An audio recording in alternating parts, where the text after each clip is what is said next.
వైఎస్ఆర్ కడప జిల్లా కమలాపురం సామాజిక ఆరోగ్య కేంద్రం వైద్యుల నిర్లక్ష్యంపై సిపిఐ జిల్లా కార్యదర్శి గాలిచంద్ర తీవ్ర ఆగ్రహం వ్యక్తం చేశారు. ఆసుపత్రి వద్ద నిర్వహించిన ఆందోళనలో మాట్లాడుతూ ప్రజలకు వైద్యం అందించకుండా ప్రాణాలతో చెలగాటమాడుతున్న వైద్యులపై వెంటనే చర్యలు తీసుకోవాలని డిమాండ్ చేశారు. ప్రభుత్వ ఆసుపత్రుల్లో పనిచేస్తూనే ప్రైవేట్ ప్రాక్టీస్ చేస్తున్న వైద్యులను సస్పెండ్ చేయాలని కోరారు. ఆరోగ్య కేంద్రంలో వరుసగా చోటు చేసుకుంటున్న ఘటనలపై పూర్తి స్థాయి విచారణ జరిపించాలని డిమాండ్ చేశారు. ఎమ్మెల్యే చొరవ తీసుకొని ఆరోగ్య కేంద్రం అడ్వైజరీ బోర్డు సమావేశం ఏర్పాటు చేసి పేదలకు మెరుగైన వైద్యం అందేలా చర్యలు చేపట్టాలని విజ్ఞప్తి చేశారు. లేకపోతే ఉద్యమాన్ని మరింత ఉధృతం చేస్తామని సిపిఐ నాయకులు హెచ్చరించారు. దౌర్భాగ్య స్థితి నెలకొంటా ఉంది. పోనీ వీళ్ళపైన నియంత్రణ చేసేటటువంటి జిల్లా అధికారి ఏమైనా ఉన్నాడంటే డిఎంఎన్హెచ్ఓ లేక మాసాలు గడుస్తూ ఉన్న కడప జిల్లాలో డిఎంఎన్హెచ్ఓ కూడా లేనటువంటి దౌర్భాగ్య స్థితి ఈ జిల్లాలో కొనసాగుతూ ఉందంటే కడప జిల్లా పైన ఎంత నిర్లక్ష్యం వివక్షత కొనసాగుతుందో మనం అర్థం చేసుకోవచ్చు. పైగా కమలాపురము సామాజిక ఆరోగ్య కేంద్రంలో పోయిన నెల 27వ తారీఖు కమలాపురం సొసైటీ కాలనీలో ఒక ఆమె సులోచన అనేటువంటి మహిళకు ఆరోగ్యం బాగలేకపోతే ఈ సామాజిక ఆరోగ్య కేంద్రానికి వస్తే వైద్యం అందించకపోవడంతో ఆమె చనిపోయినటువంటి ఘటన హృదయ విదారకమైనటువంటి ఘటన.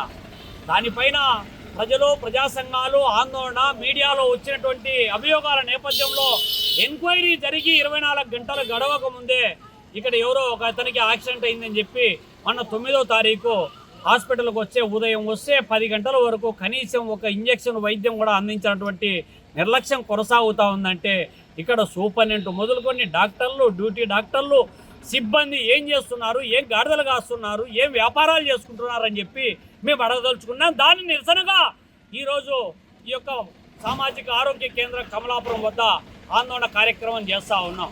ఇప్పటికైనా అధికారులు వెంటనే చర్యలు తీసుకోవాలి. ఇక్కడేమో సామాజిక ఆరోగ్య కేంద్రంలో పనిచేసేటటువంటి ప్రాథమిక సిబ్బందికి 15,000 నుండి ఉన్నత స్థాయి సూపరింటెండెంట్కు 1,10,000 వరకు జీతభత్యాలు అందుతాయి. అటువంటి లక్షల జీతాలు ఈ హాస్పిటల్ ఏమో కోట్ల రూపాయలు ఖర్చు చేసి హాస్పిటల్ కట్టారు. కానీ ఇక్కడ వైద్యం వచ్చేటప్పటికి ఎవరైనా ప్రజలు వచ్చి వైద్యం అందించమని అడిగితే ఎవరే కానీ రెస్పాండ్ కానటువంటి పరిస్థితి.